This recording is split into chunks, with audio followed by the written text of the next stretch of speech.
बिहार में सड़क क्यों टूटती है, नाला क्यों धंसता है, पुल क्यों गिरता है, योजनाएं क्यों लटकती है और जनता का पैसा जमीन पर काम बनने से पहले ही गायब क्यों हो जाता है? आपको पता है, क्योंकि ऋषि श्री जैसे जो लोग हैं ना, ये पूरे सिस्टम को सड़ा दिए हैं। यही सड़े हुए सिस्टम की बात आज हम करेंगे। नमस्कार, आप देख रहे हैं मघी न्यूज और मैं हूं निशिकांत।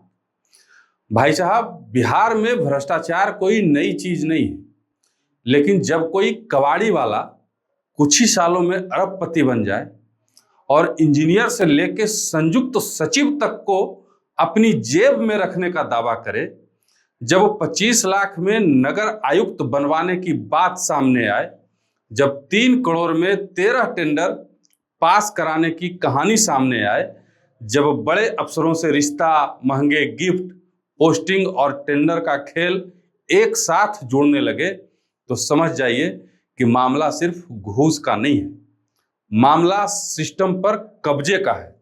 रिपोर्ट्स के मुताबिक ऋषि श्री को बिहार का टेंडर किंग कहा जा रहा है। आरोप है कि वह सरकारी ठेकों को मैनेज करता था, ठेकेदार, अफसर और विभागों के बीच सेटिंग कराता था, किसे टेंडर मिलेगा, किसे नहीं मिलेगा, किसका बिल पास होगा, किसका फंसेगा, कौन अधिकारी कहां जाएगा, किस पोस्टिंग से कौन ठेका खुलेगा। इस पूरे खेल में ऋषि जैसे लोग दलाल नहीं, पूरा सिस्टम बन जाते हैं। और यही बिहार का काला सच है। यहाँ फाइल सरकारी दफ्तर में चलती है, लेकिन धक्का बाहर से लगता है। यहाँ टेंडर वेबसाइट पर निकलता है, लेकिन फैसला अक्सर बंद कमरे में होता है।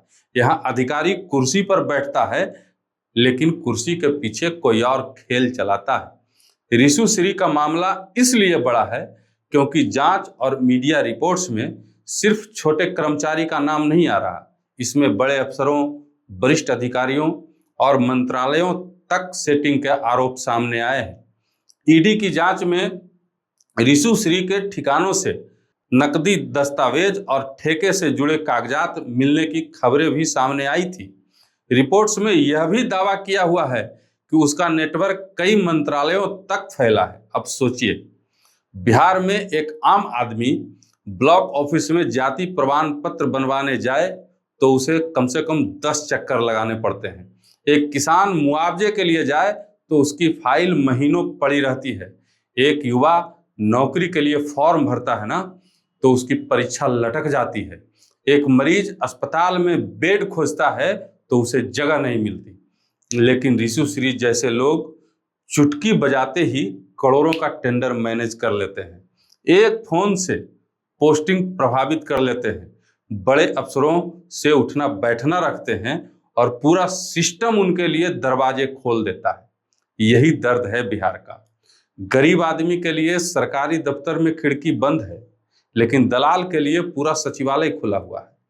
अब सवाल है कि क्या ऋषि श्री अकेला था या ऋषि श्री जैसे हर विभाग में बैठे हैं? क्योंकि कोई एक आदमी बिना संरक्षण के इतना बड़ा नेटवर्क नहीं चला सकता।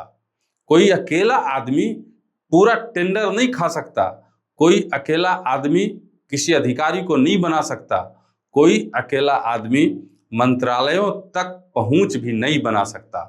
अगर रिपोर्ट्स में 25 लाख में नगर आयुक्त बनवाने जैसी बात सामने आ रही है, अगर 3 करोड़ में टेंडर पास कराने का आरोप सामने आ रहा है, तो सवाल सिर्फ ऋषि से नहीं होगा, सवाल उनसे भी होगा जिसने पैसा लिया, जिसने फाइल बढ़ाई, जिसने साइन किया, जिसने आंख बंद की, जिसने जांच दवाई और जिसने ऊपर से संरक्षण दिया। भाई साहब, भ्रष्टाचार में दलाल अकेला नहीं खाता। दलाल तो सिर्फ थाली सजाता है, खाने वाले कई होते हैं। यही वजह है कि ऋषि श्री जैसे मामलों में असली जांच सिर्फ आरोपी की गिरफ्तारी से पूरी नहीं होती।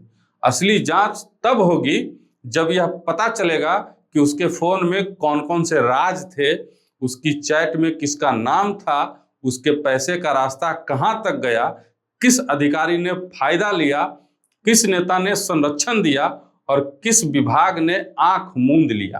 रिपोर्ट्स के मुताबिक ऋषु श्री से जुड़े मामले में डिलीट चैट रिकवर होने और बड़े अधिकारियों से संबंधों की जांच की बात भी सामने आई है।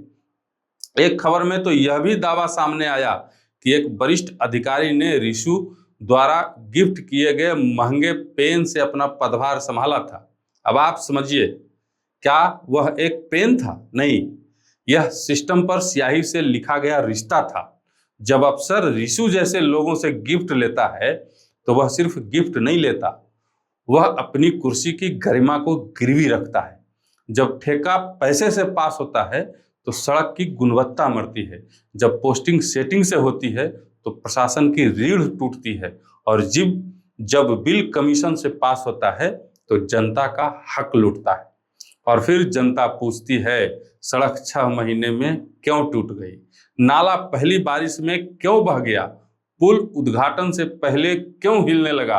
अस्पताल की बिल्डिंग है मगर सुविधा क्यों नहीं? स्कूल का भवन है मगर पढ़ाई क्यों नहीं? क्योंकि बजट जनता के लिए बनता है, लेकिन बीच में ऋषु मॉडल खड़ा हो जाता है। यही ऋषु मॉडल है। पहले अधिकारी से नजदीकी बनाओ, फिर विभाग में पकड़ बनाओ, फिर ठेकेदार को भरोसा दिलाओ, फिर पोस्टिंग और टेंडर का रास्ता खोलो, फिर कमीशन का खेल चलाओ, और फिर जनता के पैसे को निजी कमाई में बदल दो। बिहार में भ्रष्टाचार की सबसे खतरनाक बात यही है कि अब चोरी चोरी की तरह नहीं होता, यह सिस्टम के भीतर बैठकर होता है, फाइल में होता है, टेंडर में होता है, तकनीकी मंजूरी में होता है, मेजरमेंट बुक में होता है, बिल पासिंग में होता है, और ऊपर से सब कुछ नियम जैसा दिखता है। कागज पर सब सही, ओके, मौके पर सब खाली। अब सवाल मुख्यमंत्री जी से भी है, सवाल विभागीय मंत्री जी से भी है, सवाल मुख्य सचिव से भी है, सवाल निगरानी और ईडी से भी है। क्या ऋषु श्री सिर्फ एक केस बनकर रह जाएगा, या इसके सहारे पूरे टेंडर सिस्टम की सफाई होगी? क्या सिर्फ छोटे ठेकेदार और कमजोर अफसरों को पकड़कर फाइल बंद हो जाएगी, या बड़े अफसरों और मंत्रियों तक भी आपका हाथ पहुंचेगा? क्या सिर्फ ऋषु की कहानी चलेगी, या ऋषु को बनाने वाले सिस्टम का चेहरा भी सामने आएगा? क्योंकि बिहार में असली बीमारी ऋषु श्री नहीं है, ऋषु श्री तो बीमारी का लक्षण है। असली बीमारी है टेंडर माफिया, अफसरशाही, राजनीतिक संरक्षण और कमीशन खोरी का गठजोड़। और जब तक इस गठजोड़ पर चोट नहीं पड़ेगी, बिहार का पैसा ऐसे ही लुटता रहेगा। आज बिहार को सड़क चाहिए, उद्योग चाहिए, अस्पताल चाहिए, स्कूल चाहिए, रोजगार चाहिए, लेकिन पैसा जाता है टेंडर में, टेंडर जाता है सेटिंग में, है सेटिंग जाती है कमीशन में, और जनता को मिलता है आधा अधूरा काम। यही बिहार की सबसे बड़ी त्रासदी है ना। यहाँ गरीब आदमी टैक्स भी देता है, वोट भी देता है, उम्मीद भी रखता है, लेकिन उसके हिस्से का विकास बीच रास्ते में दलाली की भेंट चढ़ जाता है। अब समय है कि ऋषु श्री मामले को सिर्फ सनसनी बनाकर न छोड़ा जाए, इसको सिस्टम की सफाई का मौका बनाया जाए।